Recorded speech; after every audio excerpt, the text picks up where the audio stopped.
themselves a podium finish in Paris.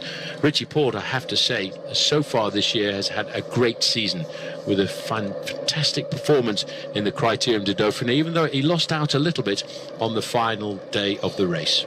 The kilometres are ticking off. We're exactly 10 miles, 16 kilometres from the finish. These guys know there is still a chance when there's daylight between your back wheel and the peloton. There's the 10 or 15k to go. Well, 15 kilometres now inside of 10 miles. You know, Alex House there, he was trying to catch the referee in the red car unawares because I think the referee's driver was going to sleep a little bit. And Alex House said, well, look, if I can just use that to get a little bit of slipstream to pull myself away, there's always this chance. He will not give up until the main field are right on his wheel. But, you know, the main field, the professionals like this field, they do not make mistakes. And they know how important today's stage is. They know how much of a chance they've got as a sprinter. Andre Greipel, Marcel Kittel, Mark Cavendish get across the line in first place. It's not only today, it's not a stage victory today, it's a stage victory plus a yellow jersey. The peloton are under that same 15-kilometre banner. They're holding it 30 seconds. We're bound now for the town of Sainte-Mère-Église here, the town that played such an important pinnacle role in June 1944, where the parachutists secured the town, and 5 hours later the Americans came through, and so D-Day was on. There's still no acceleration in the main field as they all wait for the moment. The thing is, Phil, they want to have the lead-out train, but they want to have the lead-out train that has got a lot of firepower in the final few kilometres. You've got to have 5 riders left, 4, 3, 2, 1, and then eventually you want to launch, almost catapult your leader into a sprint. Just remembering a story on the front here, Phil, of Alex House from Colorado. In fact, we talked to his team before they announced the squad. They said, OK, we'll let you know who's riding. And Alex House is riding, and he said, well, can I tell them, can I tell anybody, can I put it out on Twitter, because he's quite a Twitter fanatic. And they said, no, you can't tell anybody at all, it's a secret until the last moment. And then he said, well, can I tell my mum, please? This is the town itself, Sainte-Mère-Église, and a massive crowd has turned out. They've been looking forward to this day for not literally months but years, as the riders now bring them through. The English flag flies high. Back out onto the road now, which will take them straight to the finishing line. The locals were extremely worried about that left-hand bend. They thought they wouldn't get round it. It's not far now, Phil, from that corner. This left-hand bend now is where the riders will start to pick up that very strong tailwind. These barriers start just inside 2 kilometres from the finish line, about 1.8 kilometres to go, and that narrows the road because they haven't put them on the grass, they've put them actually on the road. Now, the most career Tour de France stage wins so far, Mark Cavendish, of course, has 26. Andre Greipel is in there with 10, and Marcel Kittel is also there. But everybody talking about Greipel. He's the rider in the white jersey on the right of the picture. Coming up to 6 kilometres out. Well, you know, one thing, Mark Cavendish has done so much in his career, Phil. He's got a big dream towards the end of this year, and that, of course, is to ride the Olympic Games in Rio de Janeiro. But he's never had the yellow jersey. He's been a world champion on the track, but he has that dream of taking the yellow jersey, and as a sprinter you don't get that opportunity very often. He almost had the dream chance right in front of a home crowd, right in front of his mum when the race finished in the heart of Harrogate, and he crashed within sight of the finish line, and he was beaten by Marcel Kittel. Exactly, and he's well aware of that. Cavendish knows his history and takes note of it. He knows this finish, he knows the sort of finish it is, he knows it's dangerous, but it's the sort of finish he loves here now. The last town before we head now in past the famous church in Sainte-Mère-Église. The left-hand turn, the road continues now. Now there's one little sweep at about 2 kilometres out. It's also the end of the breakaway. I'm sorry to say, 183 kilometres. Those two riders, with us on occasion, have led the Tour de France today. It looks as if there's a crash at the back again. Lotto Jumbo. Well, this was the corner that the locals were worried about, and it looks like they might have been right here. It looks as though it might be Timo Rusin. There's a direct energy rider as well gone down there. This was the point that all of the team managers were talking about. You know, it's the only corner in the last 10 kilometers of this race. So Timo Roos, one of only 31 riders who are riding their first Tour de France this year, now sitting on the roadside here, and also gone down there. It looks as though he's number 56, I think it was, Paul. Oh, that's Timo Roos who's gone down, yeah. The other one is Angelo Tulic of France. More importantly now, first-timer. Yep, back to the front, because this is the most important part of this race now. We've got the team that have one of the greatest sprinters on the circuit, the new kid on the block, Marcel Kittel, over on the right-hand side. But the thing I feel, Phil, that the team Lotto Soudal, they have got the most experienced lead-out train, and so far we haven't seen anything of the black and white jerseys of Mark Cavendish's Dimension Data team. No, they've got to get him through, because it's very difficult to guide your man through. They're on the left-hand side, actually. They've got that sort of black blob from the helicopter. And the rider in the Norwegian flag there, Bosenhagen, he's on the same team as well. He's the champion again of Norway. As we switch over both sides of the road, the two big sprint teams, our two principal favourites, Kittel and Greipel, have got command at this moment in time. You can virtually feel the energy coming out of that bunch now as the sprinters try to maintain the position, let nobody else onto the game. I'm hesitating. I'm watching Greipel down there. He's trying to be pushed off his wheel. He's not having any of it. Yes, but on the other side, there's another white jersey with bands around the middle, right on the wheel of Marcel Kittel, and that is the man we don't really regard as a pure sprinter. That, of course, Peter Sagan, but he knows how to freelance his way through a situation like this, and he has picked, I think, the wheel of Marcel Kittel for his chance to get himself a stage victory today. Will it be the right wheel? We've been told that Peter is going to go for it today, even though we always say he's not a pure sprinter. And this is, I think, a pure sprint finish. But we'll find out as we continue into the last 2.5 kilometres to go. And Lotto Jumbo are beginning to burst onto the scene. They have a secret sprinter. They certainly do. That's Dylan Groenewegen. He's the third-place rider on the right-hand side there. He's just recently been crowned a champion of Holland, and that's why his team has come to the front. Wow. This is the moment you have to have your nerves. You have to wait for the right moment to make that acceleration. But this is also the kind of sprint, Phil, where we're looking now. I told you we're going to be looking at speeds approaching 70 kilometres an hour. We're doing faster than 40 miles an hour now. We're going to hit 50 miles an hour if we keep this up, and that's 80 kilometres an hour, because this wind that we get in the last 2 kilometres, there's nothing, only the fields here as we head directly towards the museum on Utah Beach. And if they don't stop, then they go into La Manche.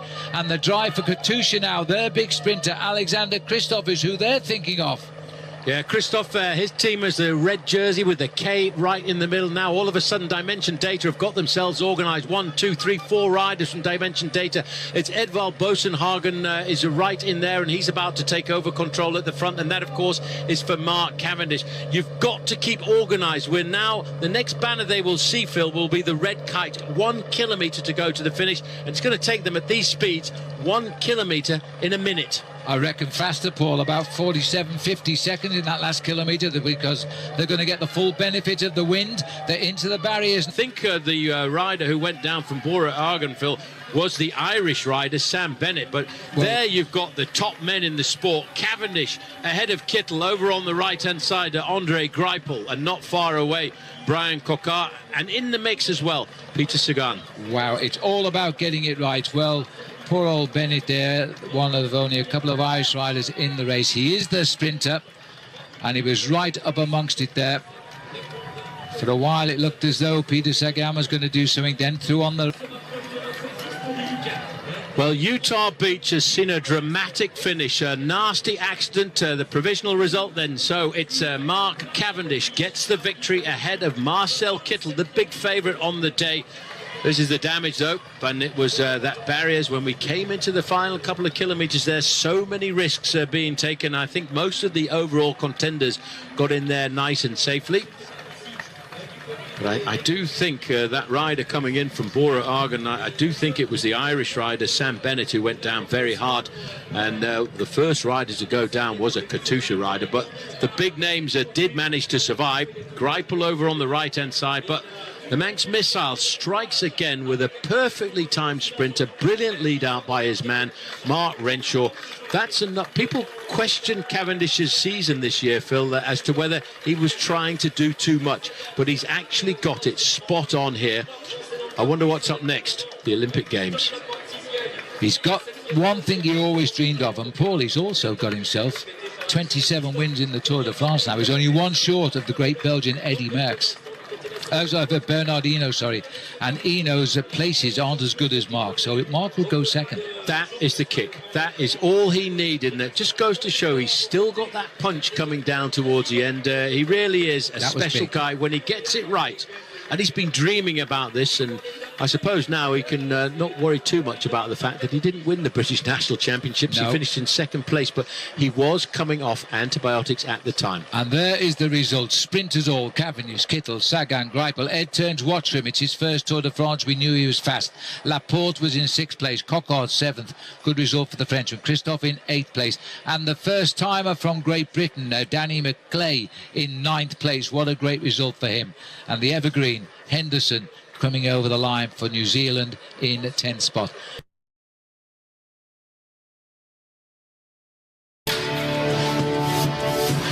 The stage starts in Saint-Lô, but it makes its way through to Cherbourg on Cotentin. It's 183 kilometres. There are 3 categorised climbs within the first 52 Ks in the race for the King of the Mountains jersey, but the most significant obstacle on today's stage is the final climb through to the finish line. Category 3, it's not particularly long at just 2 kilometres, but there are some steep sections as much as a gradient of 14%. Not a day for the sprinters. Certainly not a day for the pure sprinters anyway, but Peter Sagan is amongst the contenders.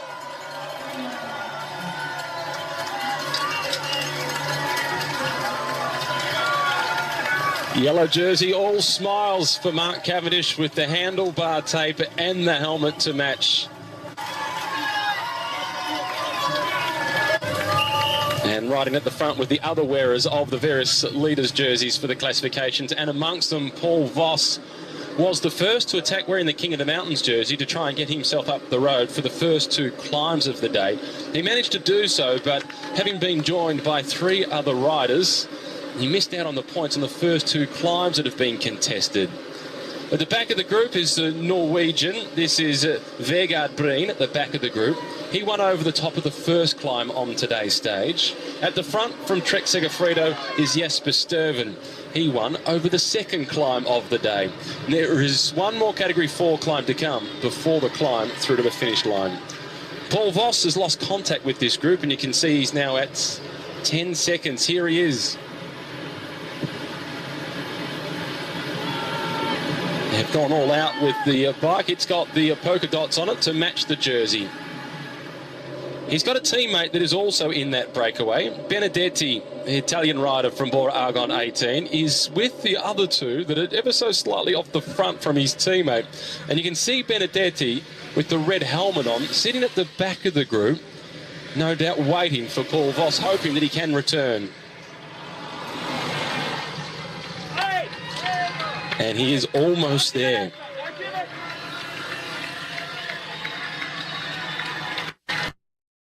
And they are almost at the next climb of the day, the Côte de Montpenchon. And they are onto it, a 1.2 kilometre climb. You can see almost 6% the average gradient. Paul Voss has got his work cut out if he's any chance to claw his way back and collect the 1 point that is on offer to absolutely secure that jersey. Breen and Stuyven, the 2 riders at the front of this group. The Norwegian with the hint of green in amongst all that black. He's on 1 point, so too is Jesper Stuyven. Paul Voss is on 2 points. If one of those riders is to win the 1 point that's up for grabs here and get equal with Paul Voss, it would come down to a countback between them. But then we've got the finish of the stage as well, where there is 2 points up for grabs for the winner of the stage.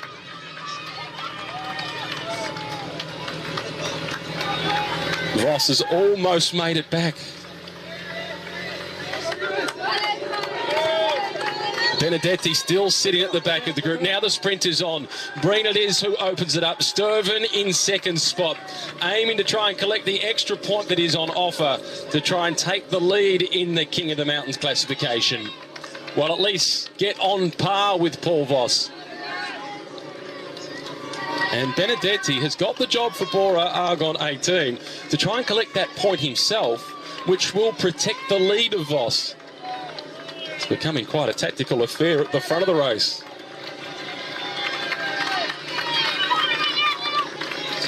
Sturven waiting patiently. He was the favourite between these riders, given his reputation for the one-day classics. He packs plenty of punch. Benedetti looks as if he's just laying off ever so slightly to try and catch them by surprise.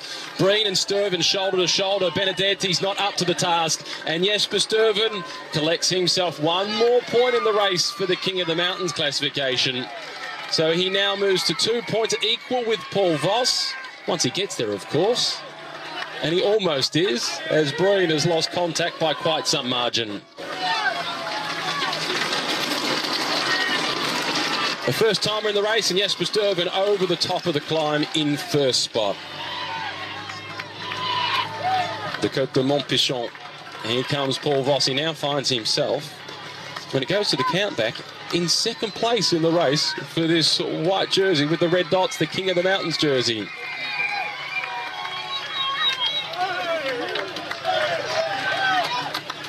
It's been a good day out for Paul Voss, as it was yesterday, getting himself in the breakaway, and just as we saw one day ago, doing it with another teammate with him.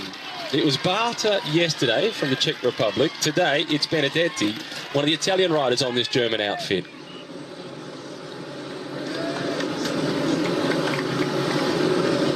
And now it's time for a bite to eat for Jesper Sturven. A long stint from here before they get to the next obstacle of the day, which is the intermediate sprint. The intermediate sprint comes with 75.5 kilometres to go. And from this point until there, we won't see much action, certainly from the main peloton. It will just be the Dimension Data squad, led here by Steve Cummings, containing that breakaway group. Mark Renshaw in the all-black colours. Another assist to be added to his great list of supporting roles for Mark Cavendish throughout what has been an extraordinary career. And Cavendish getting the chance to enjoy it with Bernard Eisel and Edvald Bosenhagen. Renshaw, Bosenhagen and Eisel have been three riders that have played such a big role in the career of Mark Cavendish, and he really said that it made it even more special yesterday to be able to share the moment with them.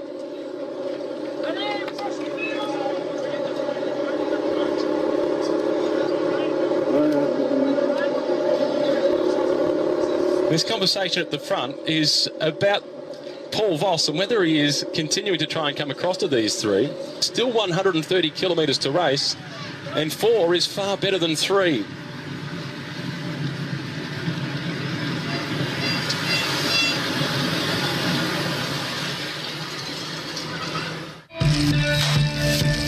Weather for ducks today. Thomas Voeckler sitting at the back of the peloton did exactly as you forecast yesterday. Once it got frantic towards the end of the stage, he just let the race drift away from him. He conceded a minute and a half. And once we make that journey south and we get towards the Pyrenees, you could almost put the house on it that Thomas Voeckler is going to get himself into a breakaway.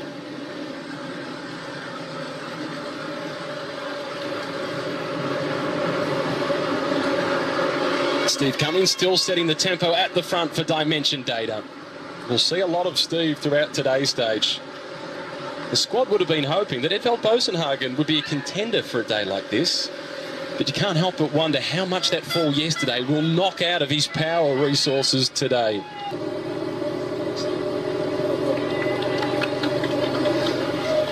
And a little problem at the back of the peloton. Hopefully nobody seriously injured here.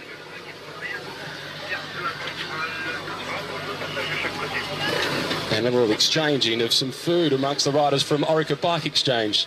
This is Michael Albacini at the back of the group, which is a rare position for him. Steph Clement calling for some service from the IM cycling squad. This is Rui Costa from the Lamprey team, one of the favourites for the stage today. Michael Matthews is also amongst them from Orica Bike Exchange, another man spoken about as a possible winner of today's stage. And the edX Quickstep team with a whole host of riders involved. Nearest the picture in the Lamprey colours is the former world champion, Rui Costa of Portugal. And Joaquim Rodriguez, the man who won a similar stage last year, stage 3 to the top of the Mer de Huy, which is in Belgium, finds himself gingerly on the side of the road. This is Rui Costa from the Lamprey Merida team. Arashiro, he's the man, the Japanese rider, handed off his own front wheel to team leader Costa. He's on his way, and Arashiro will wait for service. And there it is, the mechanic running up, back wheel and front wheel in hand. Marcel Kittel with the black colours on from edX Quickstep, just remounting his bike. Off to the side from edX Quickstep is also Tony Martin, who has had some horrible crashes in the Tour de France. Was that Matteo Tessato riding the opposite direction back down the course, which is actually illegal for safety reasons? Well, one of the Tinkoff riders on the side, and I couldn't quite see who it was. We see Rick Verbrugge here, the team director of Yam Cycling, former Contador. Tour de France stage winner himself, and it is Contador.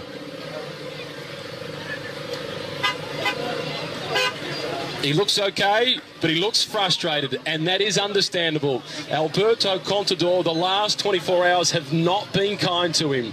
Tony Martin gives him a little pat on the back because Tony Martin has full respect for Contador, and understandably so.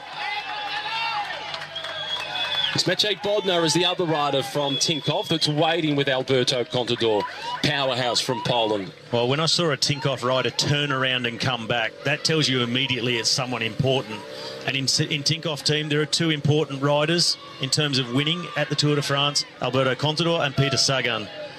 Not a good sign for Alberto. Hopefully no more damage, but when it rains, it pours. Literally, today. The good news each time we've seen...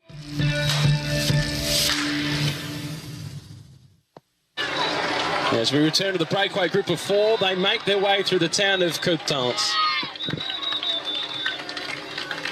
It is Jesper Stuyven at the front, followed by Casera Benedetti. It's then Paul Voss and Vegan Breen at the back of the group.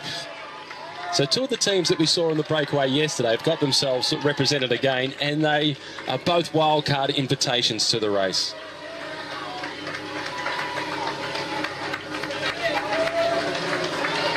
Might get a chance to see the cathedral in the centre of this town shortly.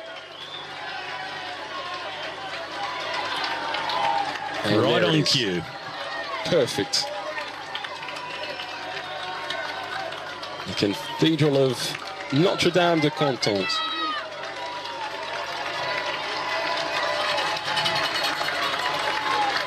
It dates back to around 430, but it was then destroyed by the Normans in 866.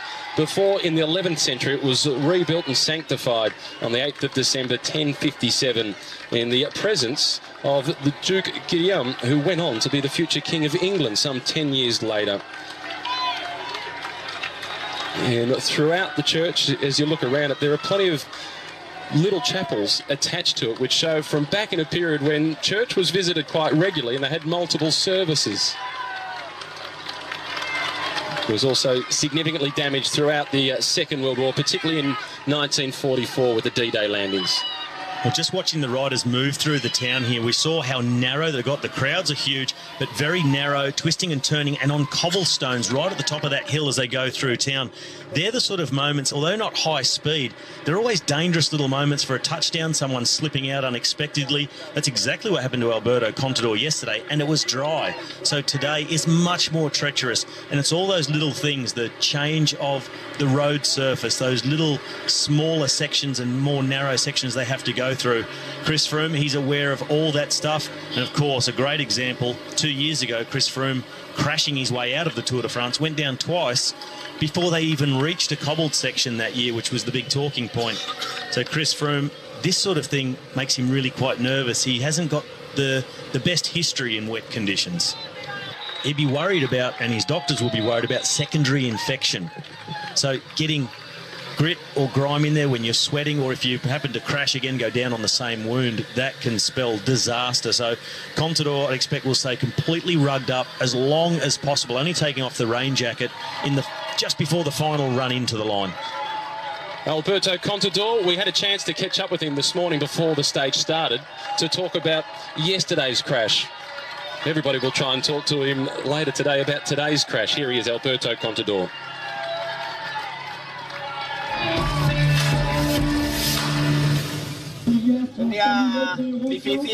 It's a hard day. I spent a night, but I'm happy because the crash yesterday was hard, yet I'm still here this morning. This stage will be complicated because of the final. I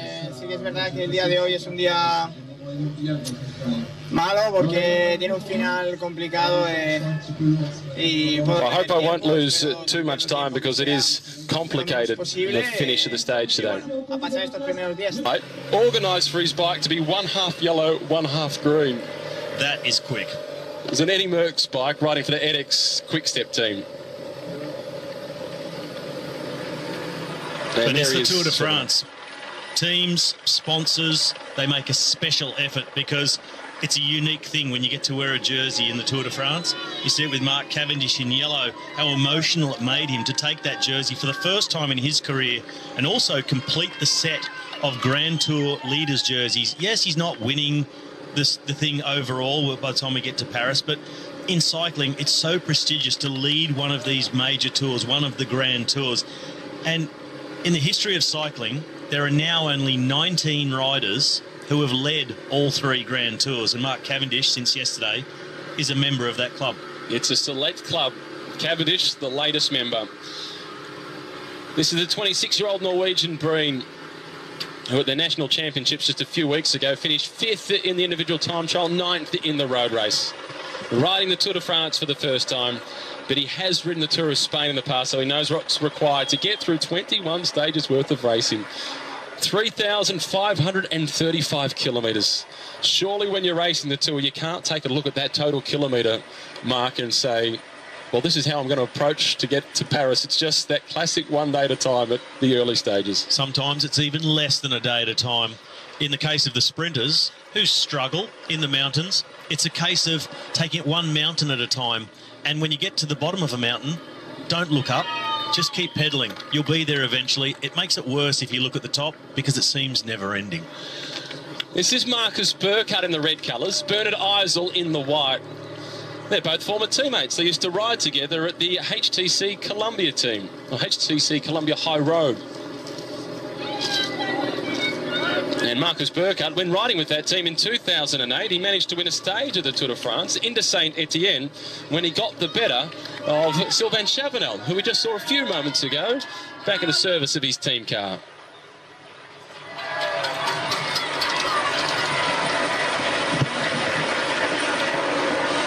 Lush green countryside, and it's no surprise it is so green when we're in the middle of summer and it's been so wet this afternoon. Here's Chavanel about to come back to the group, and the rider that he's with is Jan Barkeland. So 2 men at the back of the peloton, 3 in fact when you put Thomas Voeckler amongst them, who know what it's like to be Mark Cavendish today, wearing the yellow jersey on the roads of France. Well, it's something that Thomas Voeckler has been able to build his career around, stints in the yellow jersey and long ones at that. He spent 1 year in 2004, 10 days in yellow, and the next time he wore it, he spent a week in the yellow jersey. The sponsors then had plenty of time to deck him out completely, yellow head to toe. He went full yellow. His group's still working well together. Make their way through the town of Banville-Carretré. A church in this town of Saint-Germain-Auxerre, which is dedicated to Saint-Germain-Auxerre. Was built in 1140, roughly. That's when construction started. The city was also liberated by the 69th Regiment of the 9th US Infantry Division on June the 18th, 1944, who then installed the defence line, and the Americans stayed here until autumn of 1945. And each July they have a kite festival. And if you're riding a bike race in a town where there's a kite festival and you don't like your chances of fighting for position at the front in the crosswind, it's time to do some training early and a crash course in contending with the wind. Or you're in the wrong town. Or you're in the wrong town.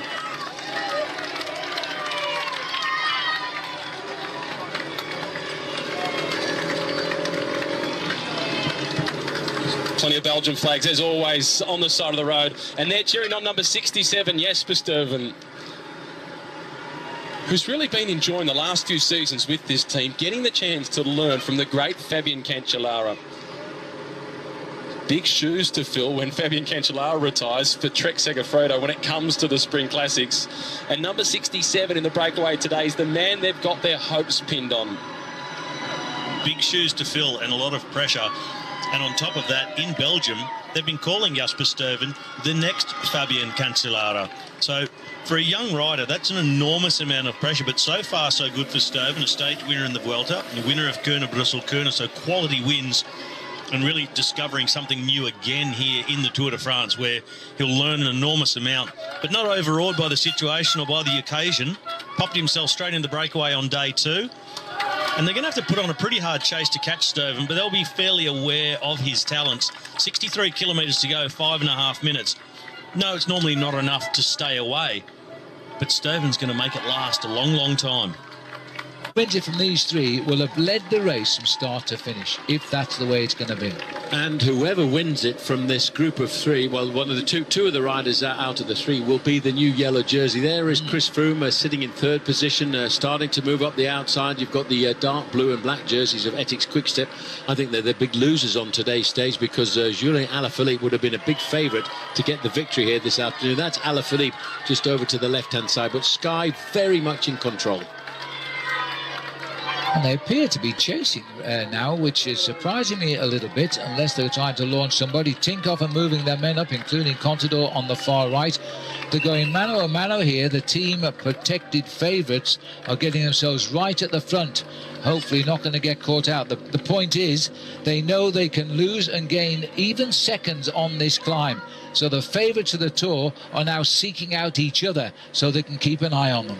Well, it's certainly now, Phil, come down to two different races. The three leaders are looking to win the stage. These are riders who are being left behind now. Daniel Tekla-Heimanot now has been dropped. He did a lot of pacemaking in the early part of this race. And this just goes to show you the kind of pressure that's being applied at the front end of this group. It is a great finishing ride now. 8.9 kilometres to go. Watch out for the riders we think could be featuring in this race in future. Now, oh, the legs. I think the legs went there on Paul Voss, who's in that breakaway. It looks as though he slowed dramatically just at that point. Well, you know, Phil, we talked early on about poor old Peter Sagan. We were talking about this was an ideal stage for him, but look at the speed of the three leaders. They've hit this nasty little incline. Now, all of a sudden, they will have 30 seconds shaved off their advantage here just because of how tough this climb is, because the main field will not slow down when they hit this slope. Well, there's a big crowd watching. They'll have no idea that these three riders have led the race from kilometre 1. The peloton are under 10 to go now. It's about a 1.3 kilometre spread. That was the rear end of the main field there. And it's left to Paul Voss, who I think is absolutely shattered, who's keeping those pedals going round. Yeah, I think the psychological... Look at this move now from Stuyven. Had to come, because he's the strongest of the three of them, and I'm not sure. Voss is digging as deep as he can. What an incredible bike rider. And it's Vegard Breen, the Norwegian rider, trying to react as well. But that gap looks a bridge too far, I think.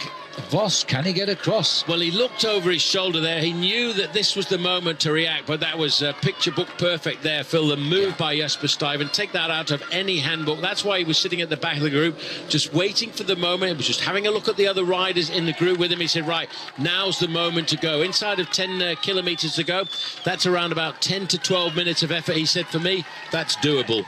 And that's a big face there. Right now, 8 kilometres, 1 minute 40, 1 minute 50. The damage is seriously being done at the back end of the main field, but you've still got to remain attentive because it's psychological now. And moving up to the front, Tony Martin there on the front. He's looking after Julien Alaphilippe.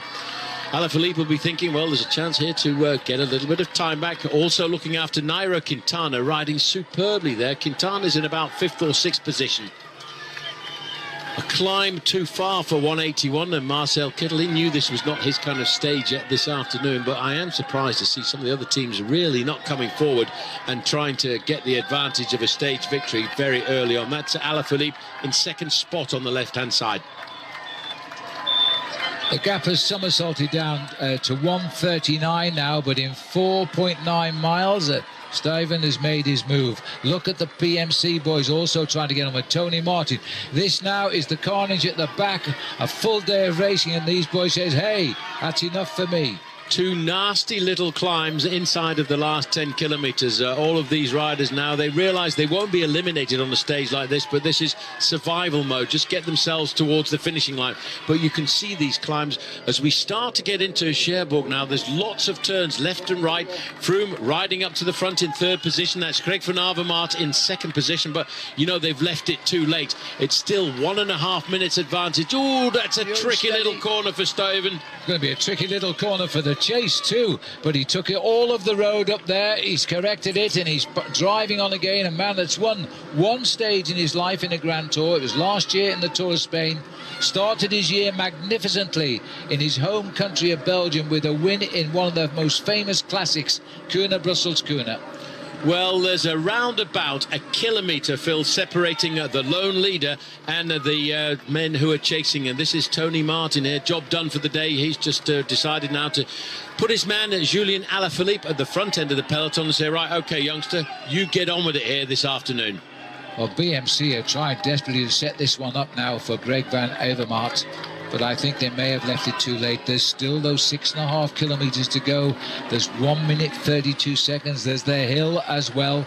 Chris Froome is sitting there about 5th wheel down the line, watching, waiting, keeping out of trouble. The only men he'll react to are people like TJ Van Garderen, Alberto Contador, Quintana. They're the men he's looking to move, otherwise he won't.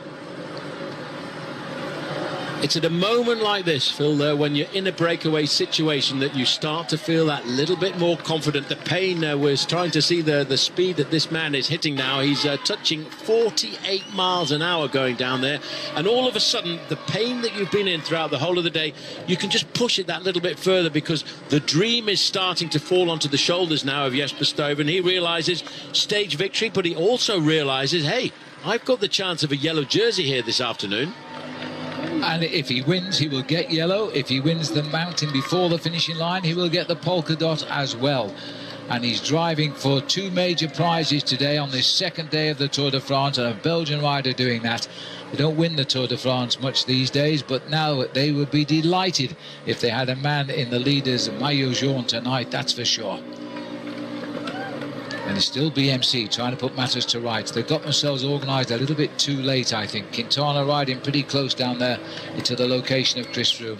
Look at the bike handling there of Peter Sagan. You know, I feel a little bit sorry for him because when you looked at the profile today, it was certainly a stage for him.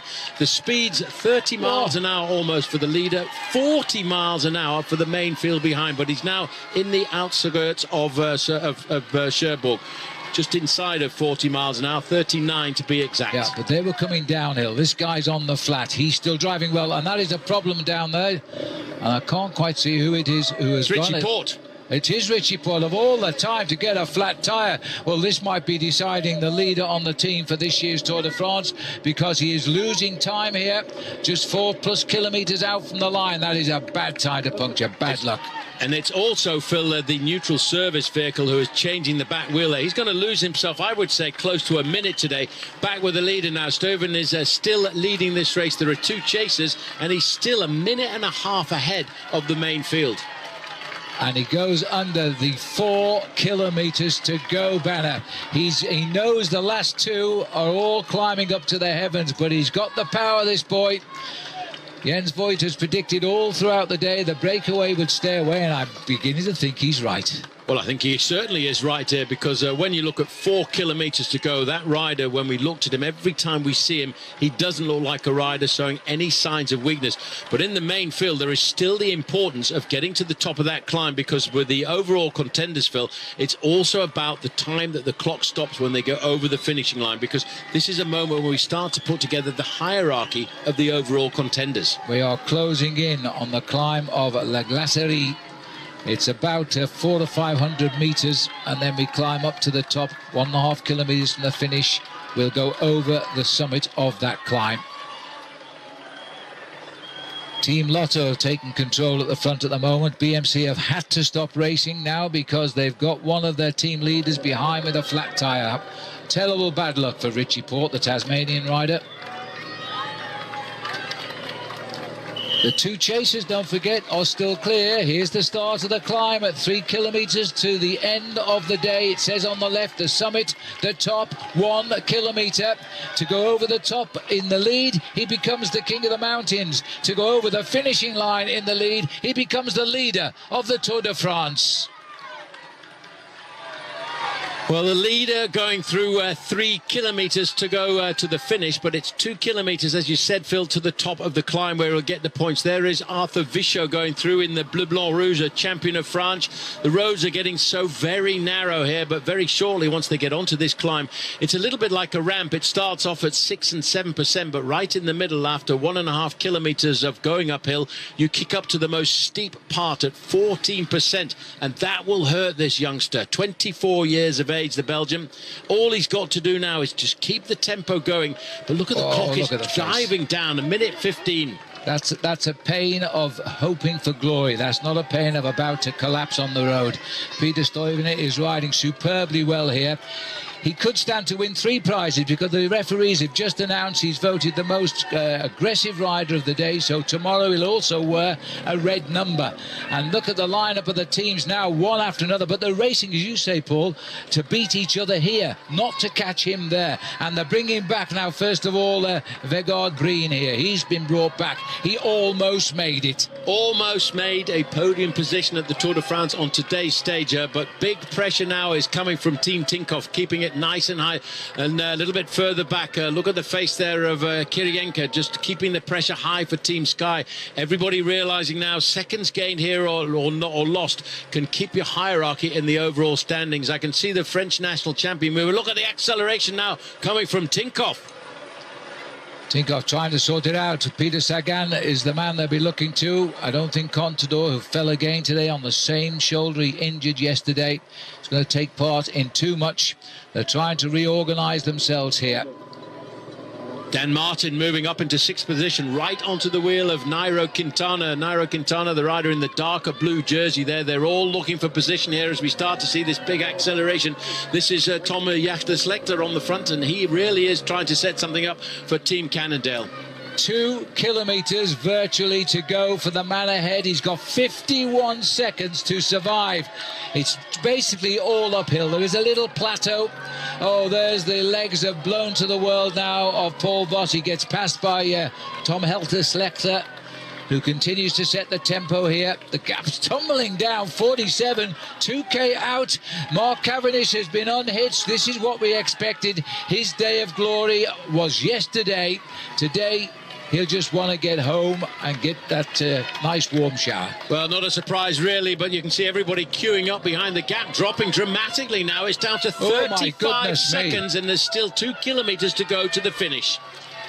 Virtually all uphill. It does plateau out as we go over the top of the climb. In fact, the leader is very close to the top of the climb right now. 1 mile.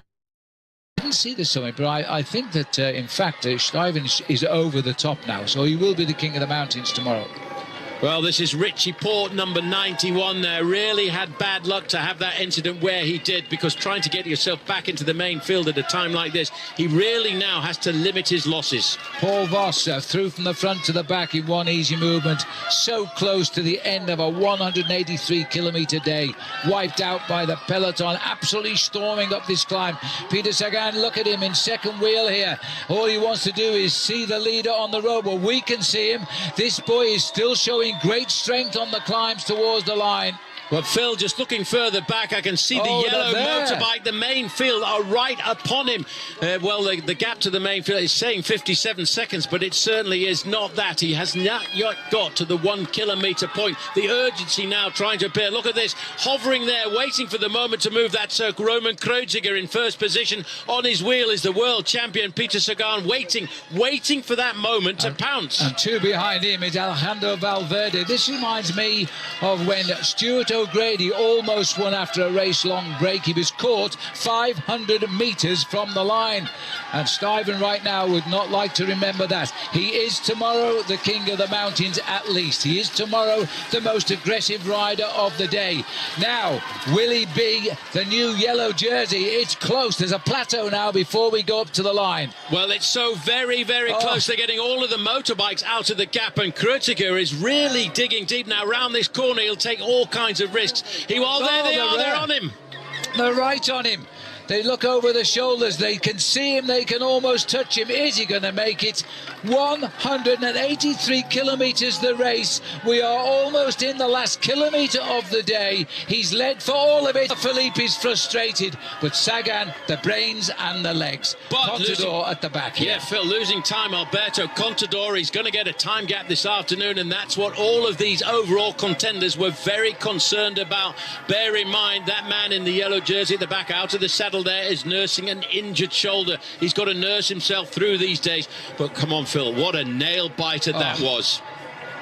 We feel so sad for Peter Stuyven, but what can you say? Peter Sagan, Alaphilippe, absolutely brilliant. They split the field with the effort they made coming up that final climb.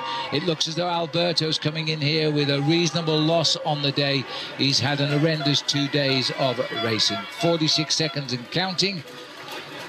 We'll see what they give him on the line. Well, don't forget, Phil, Richie Porte, who had that mechanical incident. So here's Mark Cavendish, the overall leader. He won't be surprised to relinquish. Not bad for Mark. Well, there he goes. Yellow jersey dream over for the moment.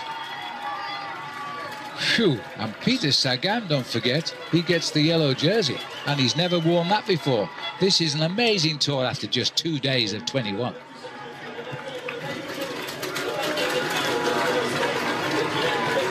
The faces of the men who've come home today. There's Wout Poels just a little bit further back over on the right-hand side. These guys have all... There's Richie Porte there, Phil. But, you know, look at the gap, Phil. It's already 1.5 minutes he's lost. It's going to be close to 1 3/4 minutes at the end of this stage. Tough luck, Richie. 2 days out of 21, one has to feel that TJ Van Garderen is now the leader of Team BMC. And Richie just shakes his head there. Well, today belongs to this man, Phil. World champion. He hasn't won a stage in the Tour de France since 2013. But the way he did it, the calmness that he had, he was so confident. Yeah. Alaphilippe, he invited him past. He forced him to come to the front and say, go on. He needed that little wheel to catapult himself out. What a man. This guy, there's a reason why he's the champion of the world. Absolutely.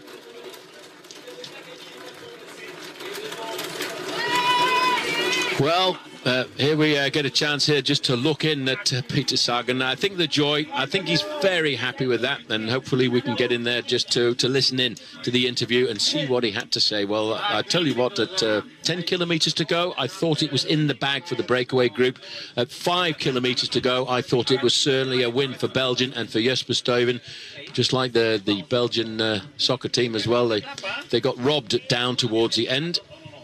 And as we see riders continuing to come in here, some clever little time gaps on the way to the finish. 3 minutes since Peter Sagan, who at the end of the day will get his first stage victory since 2013, but also his yellow jersey. Look at this moment here. Talk about calm. He waited. He forced Alaphilippe to come forward to do the lead out, sat in his slipstream, and then bang, he's got that big acceleration, the explosion to come out of the slipstream and prove why he is one of the most talented professional bike riders in the world. And don't forget, I mean, Alaphilippe riding his first Tour de France. He's going to come back and win plenty more stages like this, but he was beaten today by the master. Oh, just having a quick look down there, by the way, that is the Redoutable, the French submarine, the first nuclear submarine. Here's confirmation. Alaphilippe in second place, Valverde third, Dan Martin consistent in fourth, Matthews for Australia in fifth, Wilco Kelderman attentive in sixth, Galopin seventh, Craig van Avermaet in eighth place, but still paying attention in 10th place, Chris Froome. As we look down on the Cité de la Mer.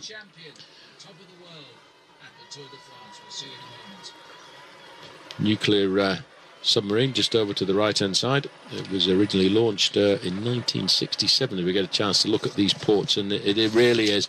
I mean, Phil, 10 kilometres to go. I would have said that no chance that they'll catch the breakaway. 5 kilometres to go. The gap was still big enough for them to hold off. And with 3 kilometres to go, I was convinced Stuyven had it in the bag. It's the distance, Paul. They rode alone virtually for the whole race. And the legs just couldn't face that last climb. They cracked big time.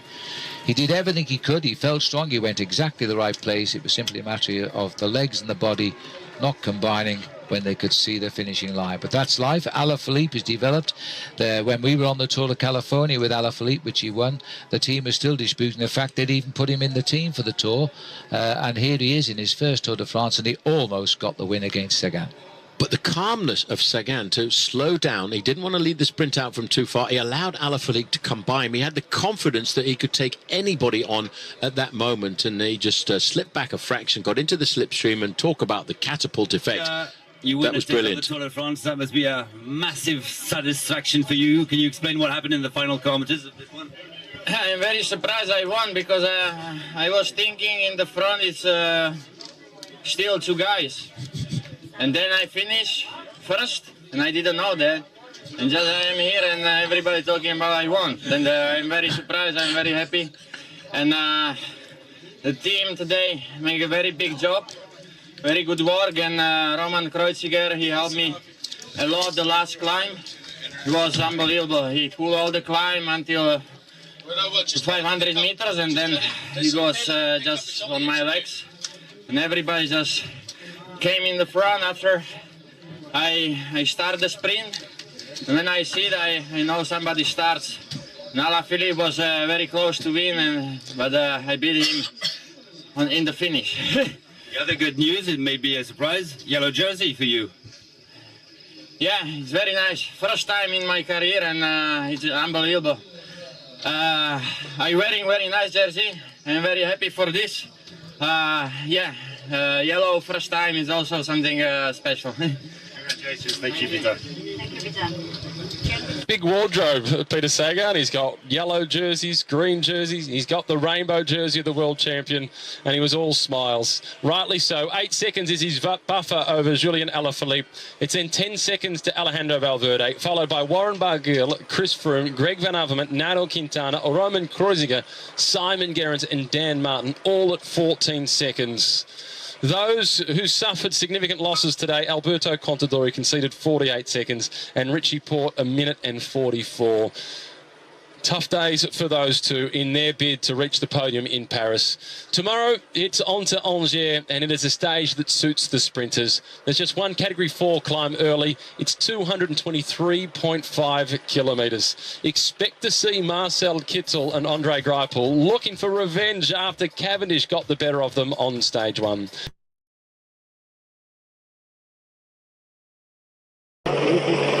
With Peter Sagan in the race leader's yellow jersey, the journey away from the coast and south to the mountains, it starts today. But this will be a day for the sprinters. Hello and welcome to Granville to Angers. That is the journey today, and it is a long one. Today's stage, 223.5 kilometres. There's one Category 4 climb early in the stage. The intermediate sprint, that comes after 171 kilometres having been covered. And then it's that's expected at least. Unless, of course, a breakaway can cause a surprise. Kilometre zero, the flag coming in. Not a great deal of urgency for anybody to break away, but it didn't take too long until Armindo Fonseca launched himself off the front and has crested the one categorised climb on today's stage in first position, getting 1 point in the race for the polka dot jersey, which today it can't change shoulders because it is with the Belgian who we saw on the breakaway yesterday, Jesper Stuyven. He's on 4 points, and that 1 point that's already been collected by Fonseca is the only point available. So Jesper Stuyven has at least another day in the King of the Mountains jersey. We leave Normandy and into Brittany, and this team, the Fortunato Vital Concept team, you might remember it from last year as the Breton Sachet team. This is a team out of Brittany.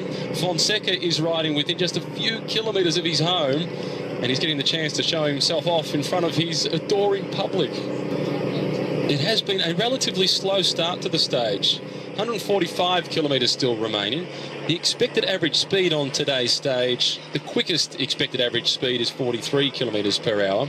So far they've been moving along at 39 kilometres per hour. But let's not forget that that's just one rider on his own off the front.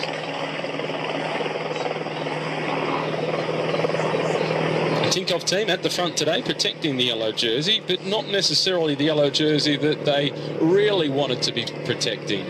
The one they were hoping to protect would be in the last week with Alberto Contador.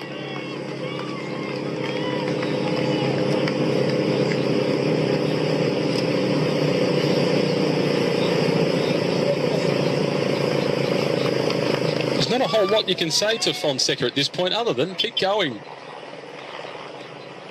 And two abreast back in the peloton. Even the Tinkoff team at the front with one rider from Canadel Drapac also alongside them at the front of the race is really meandering along,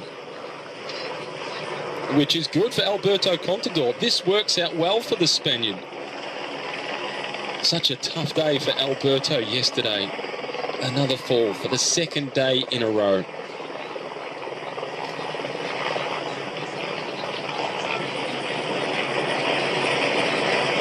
He conceded a little bit of time yesterday, Alberto Contador.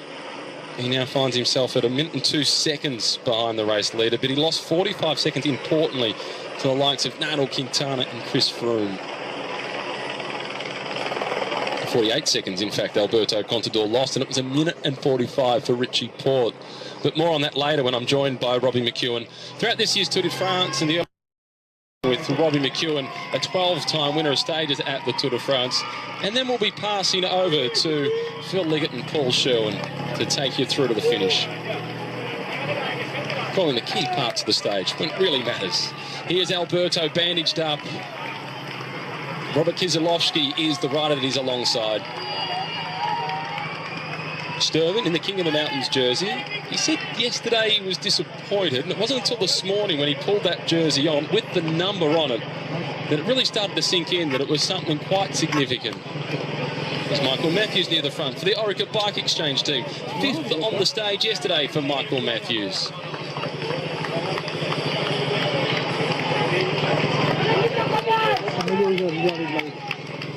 It really is a relaxed atmosphere within this group. This is Domenico Caruso that you can see from BMC.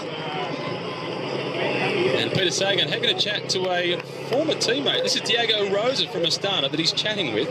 They were teammates together at the Italian Liquigas team.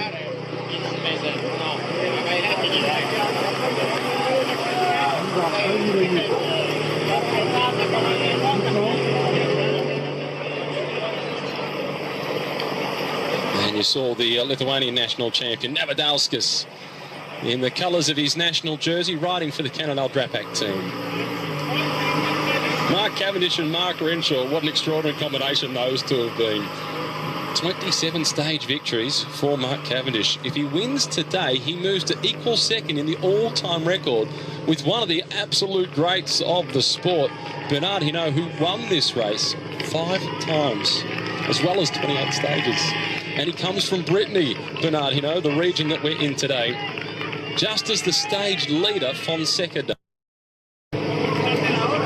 Armindo Fonseca, he lost a little bit of time yesterday. He sits in 97th position in the overall standings at 3 minutes and 6 seconds behind the yellow jersey of Peter Sagan.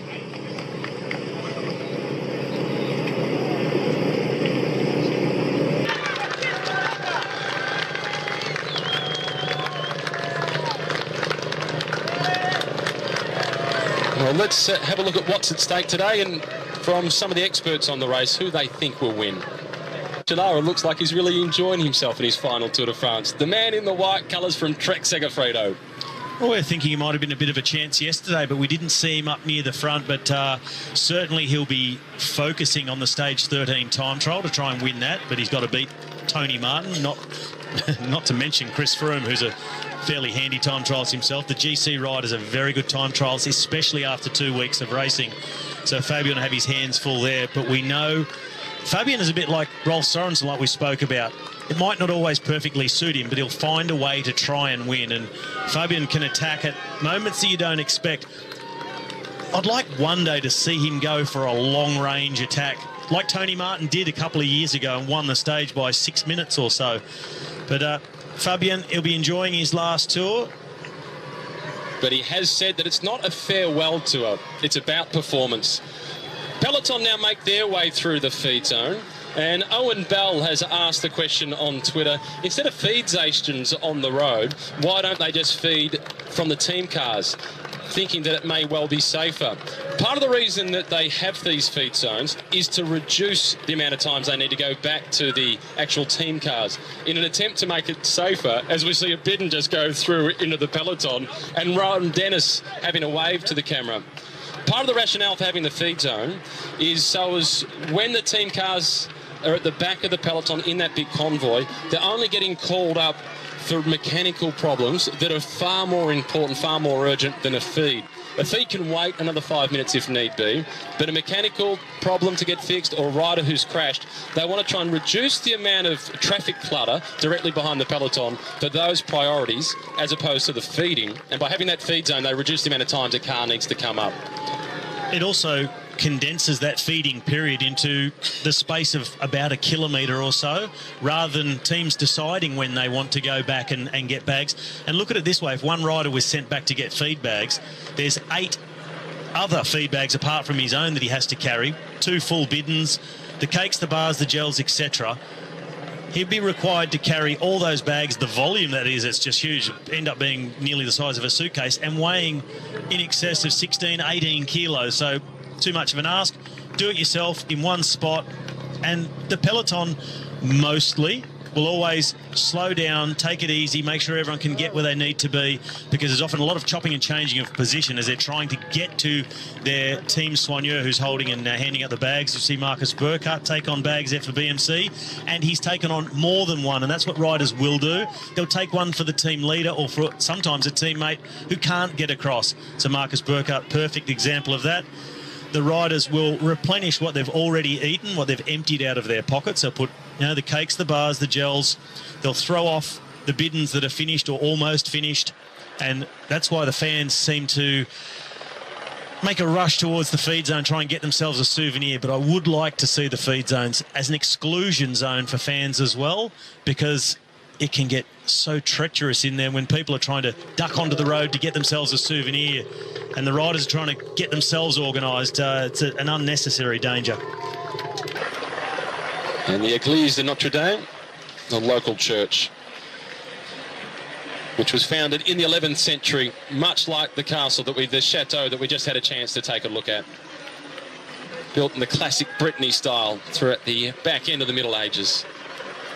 And they're just brilliant, these aerial shots that we're getting over some of these villages. You'd never get the impression of what it's really like from the ground. It does look good, but from the air, when to get an overview of all of that, and these churches just magnificent. And just down the road, we have another one, L'Église de Saint-Martin. It's only the bell tower that remains from what was the original church. They've got 5 big bells in there, and the biggest one weighs some 4,000 kilograms. That's a big bell. The mind boggles that back when that church was built, how on earth that they could hoist it up to where they got it without the modern machinery that we have now. So they're an architectural masterpiece. And very little occupational health and safety. True. And often these churches took decades to build. Sometimes they were started in one century, not finished until skip one, go to the next one. From Craig Murphy about the bikes, wanting to get some insights on the technology as we take a look at Adam Yates and Christopher Yule Jensen at the back for the Orica Bike Exchange team. there's become a point within cycling that once you spend over a certain amount of money, you can't get a bad bike. But one of the big discussion points that has happened... But you can still get bad riders on those good bikes. It all comes down to the person sitting on top, ultimately. Whatever the bike is, you still got to push the pedals. This is absolutely true, but the earlier part of the year we saw disc brakes being used, but they've been ruled out as a result of an accident earlier on this year. And your view on the disc brakes?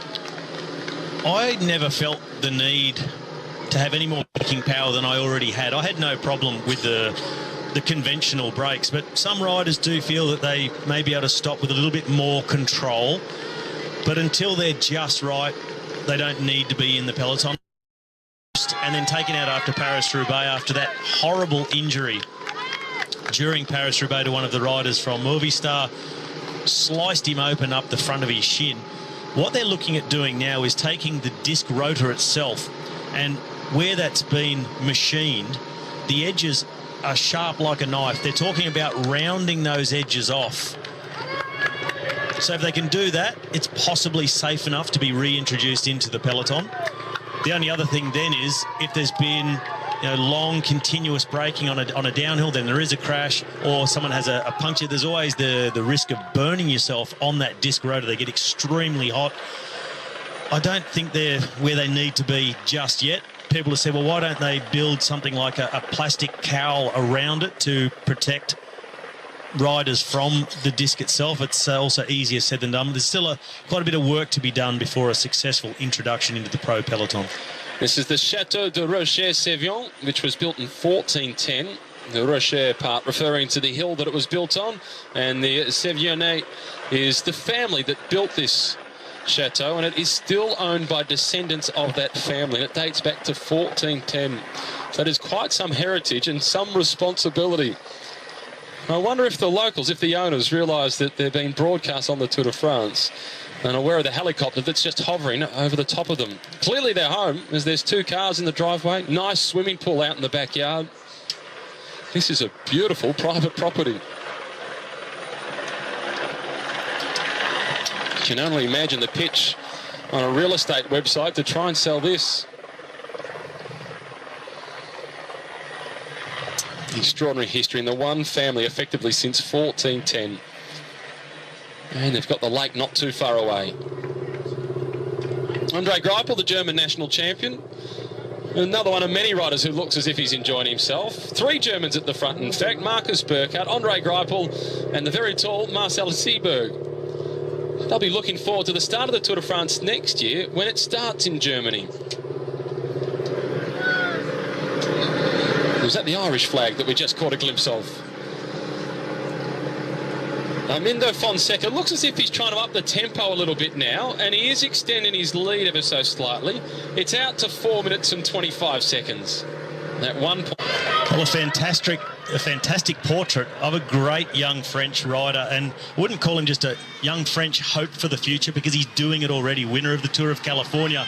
We saw him bang his handlebars in frustration. Yes, at running second. He ran second at La Flèche Wallonne, but he's got time on his side, and I'm sure we'll see him on the top of a lot more podiums in the future. Also great to see him showing his personality, not afraid to put it out there and have fun, and exciting young rider, Alaphilippe. After the stage yesterday, he said, people tell me I should be happy. It's my first Tour de France and I finished second, but... and then just trailed off. He's not happy. He is a natural-born winner. And for as fun as he is, and you could see that in the way he smiled at the camera, engaged with the spectators, he's really disciplined. Because instead of going through the normal amateur clubs in France, he went through the amateur military team and spent some time in the military while everybody else was at university. And the guy that was the coach there was Sandy Cassar, and said that he follows instruction really well. This is Thomas Voeckler. He's had enough of meandering along, and it is Mr. TV time, and Thomas Voeckler is saying au revoir to the peloton. Well, I wonder if they're going to let him go. What I was going to say before about also letting Fonseca go out a little bit more, that also discourages from anyone trying to cross the gap if it gets too small. It's now at 5.5 minutes, and Thomas Voeckler, well, he doesn't do anything by the book. He's decided it's time I get myself out there. I mean, his tongue has been just raring to go since this tour started to get itself a bit of camera time. So they have let him get off the front of the bunch. They're still sitting up, not overly concerned. They're also not too worried about letting him go, but they should think back just a few years to 2009. He made a move late in the race. The break stayed away, and he won the stage, foiled the sprinters. He even waved goodbye. And you can see the red strip around each of his sleeves. That carries the name of Romain Guillaume, a young Frenchman who hailed from Angers, who was killed in a training accident in March and rode for the Vendée development squad for the Direct Energy team, the team that Thomas Voeckler came through, and they are paying their respects to him today. Today is a tribute from Direct Energy to Romain, and Thomas Voeckler's going about it the Thomas Voeckler way. They want the best equipment they can get, but they're all very good. It comes down to what suits the team, what suits the sponsors, what the sponsor wants to profile themselves as, who they want to align themselves with, maybe depending on nationality. For one thing, we see the Look bicycles with the French teams mostly, and they're here with Fortuneo Vital Concept. It also depends on how much the manufacturer can afford to pay the team to have them on the bikes, because it's an incredibly strong advertising tool. And that's not lost on the manufacturers, and they're happy to stump up the money. The manufacturers are the sponsors themselves, as we see with Team Cannondale Drapac, with Team Trek as well. So they tend to find each other, and the biggest teams with the best riders who stand on the podium the most get the most approaches from manufacturers to get on their equipment, and that's where the deals start to happen. And then so often the manufacturers don't so much associate themselves with the team, but with a particular rider. And you see Specialized have really attached themselves to Peter Sagan and also Alberto Contador, and for a long time Tom Bonin, as much as they are with the team. Well, talking about the rumour mill, Matt, and manufacturers aligning themselves with riders, a lot of talk about where Peter Sagan might go next year after Tinkoff pulls out of the sport at the end of the year. It is rumoured again that Specialized will stay with Peter Sagan wherever he goes, and that could bump a team up a level or two into the World Tour. And the rumour is that the Bora team will go on to become possibly Bora, Hansgrohe with Specialized as a bike sponsor, and Peter Sagan as their big name marquee rider. It's all rumours, but that's the sort of thing that's circulating within the cycling world at the moment. So a lot of interesting conversations and stories. For a brand, the power of a big personality. Think back to the mid-1980s, and if you were a shoe manufacturer, were you better off sponsoring the American